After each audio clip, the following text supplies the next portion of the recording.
ఇదేనండి రామఫలం అంటారు వీటిని. ఇంకొకటి సీతాఫలం. దాని పక్కన చూసుకుంటే దాని చెట్లు అయితే కనబడుతున్నాయి కదా, అది సీతాఫలం. నేను పట్టుకునేది అయితే రామఫలం అండి.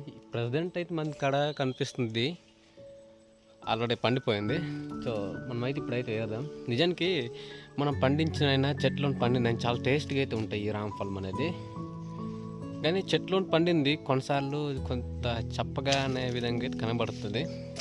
కానీ ఇది ఎలాగుందో మనం చెప్పలేము. ఇది టేస్ట్ అనేది ఏ విధంగా ఉంటుంది అనేది చూపిస్తాను నేను ఇప్పుడు.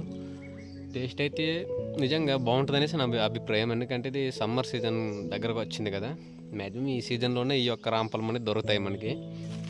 కొమ్మలు చాలా గట్టిగా అయితే ఉంటాయి వీటిని.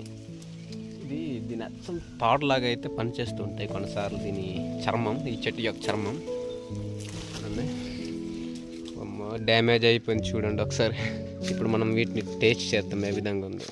నాకైతే మ్యాక్సిమం ఇది ఒక 2 కాయలు తినేస్తే మరి అంతకుమించి ఎక్కువ తినలేను వీటిని. రామఫలం సీతాఫలంతో రెండింటికి డిఫరెన్స్ ఏంటంటే గింజలు అనేది వీటిలో అనేది ఎక్కువ ఉంటుంది రామఫలంలోన. సీతాఫలంలో అంత గింజలు అనేది ఉండవు. మీరు వీటిని ఎంతమంది తిన్నారు నాకైతే కమెంట్ చేయండి. నాకైతే ఈ సీజన్లో నాకైతే ఇష్టం ఎక్కువ.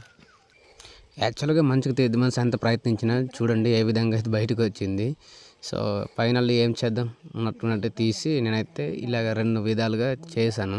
లైట్గా అయితే వాసన మాత్రం భలేగా ఉంది. మనమంతా మాకుతామో వెంటనే నోట్లోనే అయితే పెట్టేసా. చాలా టేస్ట్గా అయితే ఉంది. సో మీరు కూడా ఇలాంటివి తిని ఉంటే నాకు కమెంట్ చేయండి. సో మా ఏరియాలో ఈ సీజన్లో ఎక్కువ దొరికే పండు ఏదైనా ఉందంటే ఇదే